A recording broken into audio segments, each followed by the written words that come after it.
Hi hello good evening. വൈകുന്നേരമായപ്പോൾ എനിക്കൊരു pudding കഴിക്കണമെന്ന് തോന്നി. അപ്പോൾ പുഡിങ് ഉണ്ടാക്കാൻ വേണ്ടിയിട്ട് വന്നു ഉണ്ടാക്കി.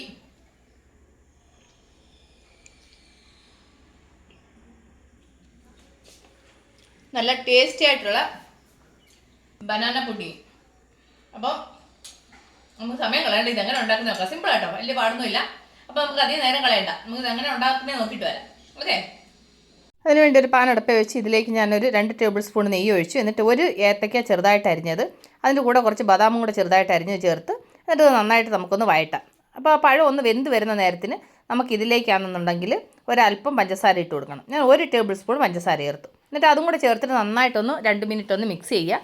ആ പഞ്ചസാര ഒന്ന് മെൽട്ടായി ആ പഴത്തിലൊന്ന് പിടിച്ചതിന് ശേഷം നമുക്ക് സ്റ്റൗ ഓഫ് ചെയ്യാം.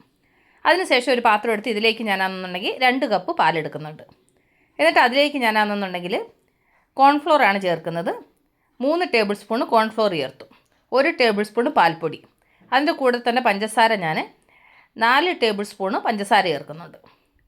എന്നിട്ട് ഇതിൻ്റെ കൂടെ തന്നെ ഒരു പിഞ്ച് ഉപ്പ് ചേർത്തു, ആ മധുരം ഒന്ന് ബാലൻസ് ചെയ്യാൻ വേണ്ടിയിട്ട്. എന്നിട്ട് അതിൻ്റെ കൂട്ടത്തിൽ 1/2 ടീസ്പൂൺ വാനില എസൻസ് കൂടെ ചേർത്തു. എൻ്റെ കൂട്ടുകാരുടെ അടുത്ത് വാനില എസൻസ് ഇല്ലെങ്കിൽ ഒരു പിഞ്ച് ഏലക്കാപ്പൊടി ചേർത്താൽ മതി. അതൊരു ഫ്ലേവറിന് വേണ്ടിയിട്ട്. അത് വേണമെങ്കിൽ ചേർത്താൽ മതി, നിങ്ങൾക്ക് വേണ്ടെങ്കിൽ നിങ്ങൾക്ക് സ്കിപ്പ് ചെയ്യാം. എന്നിട്ട് അത് നന്നായിട്ടൊന്ന് ബീറ്റ് ചെയ്ത് നന്നായിട്ടൊന്ന് മിക്സ് ചെയ്ത് കേട്ടോ. ഇതുപോലെ മിക്സ് ചെയ്തതിന് ശേഷം ഇനി നമുക്ക് സ്റ്റൗവിൽ വെച്ചിട്ട് നന്നായിട്ട് ഇതൊന്ന് കുറുക്കിയെടുക്കണം. അപ്പോൾ ഇത് അടപ്പേ വെച്ചിട്ട് ഇത് നമുക്ക് ഇടയ്ക്ക് നന്നായിട്ടൊന്ന് കുറുക്കിയെടുക്കാം. കണ്ടില്ല? അപ്പോൾ ഞാൻ അടപ്പേ വെച്ച് ഇത് നന്നായിട്ടൊന്ന് കുറുക്കിയെടുത്ത് വേഗം ആവും, അധികം സമയമൊന്നും വേണ്ട. എന്നിട്ട് അതിലേക്ക് നമ്മൾ ഫ്രൈ ചെയ്ത് വെച്ച പഴം ഉണ്ടല്ലോ, അതിൻ്റെ പാതി ഞാൻ ഇതിൻ്റെ കൂട്ടത്തിലങ്ങ് ചേർത്തു. കൂട്ടത്തിൽ ചേർത്ത് നന്നായിട്ട് മിക്സ് ചെയ്തതിന് ശേഷം ഒരു പാത്രത്തിലേക്ക് നമ്മൾ ആ ചൂടോടെ ഒരു ബൗളിലേക്ക് ഇതിങ്ങനെ അങ്ങ് ഒഴിച്ചു കൊടുക്കുന്നുണ്ട്. എന്നിട്ട് അതിൻ്റെ മുകളിൽ നമ്മളാണെന്നുണ്ടെങ്കിൽ ഫ്രൈ ചെയ്ത് വെച്ച ഏത്തപ്പഴം ഉണ്ടല്ലോ, അതും കൂടെ അതിൻ്റെ മുകളിലേക്ക് ഞാൻ ഇതുപോലെ വെതറി കൊടുക്കുന്നു. ഇപ്പോഴത്തെ ഈ ചൂട് സമയത്ത് ഇതുപോലൊക്കെ പുഡിങ്ങൊക്കെ ഉണ്ടാക്കി മക്കൾക്ക് കൊടുത്തു കഴിഞ്ഞാൽ അവർ ഇഷ്ടപ്പെട്ട് കഴിക്കും കേട്ടോ. ഇനി ഇത് പുറത്തിരുന്ന് ഒന്ന് തണുത്തതിന് ശേഷം നമുക്ക് ഫ്രിഡ്ജിൽ വെച്ചിട്ട് ഒന്ന് തണുപ്പിച്ചേമിച്ചും എടുത്ത് കഴിച്ച് കഴിഞ്ഞ് കഴിഞ്ഞാൽ ഭയങ്കര ടേസ്റ്റ് കേട്ടോ. അപ്പോൾ നമുക്കിതൊന്ന് തണുപ്പിച്ചെടുക്കാം. കണ്ടില്ലേ? അപ്പോൾ ഞാൻ ഫ്രിഡ്ജിൽ വെച്ച് നന്നായിട്ട് തണുപ്പിച്ചെടുത്തു. അപ്പോൾ നല്ല ടേസ്റ്റി ആയിട്ടുള്ള പുഡിങ് റെഡി ആയിട്ടുണ്ട്. അപ്പോൾ നമുക്കൊന്ന് കഴിച്ചു നോക്കിയാലോ? ഇല്ലേ, നോക്കി. ഇതിൻ്റെ കൂട്ടത്തിൽ നമ്മൾ ആ പഴം കൂടെ ചേർത്തിട്ട്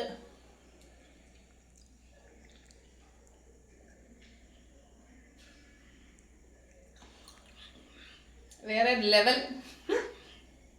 അപ്പൂസിന് തലയാടുന്നു. അപ്പൂസിൻ്റെ ഒരു അവസ്ഥയെ നോക്കിയാൽ ഭയങ്കര ടേസ്റ്റ് ആയിട്ടുണ്ട്.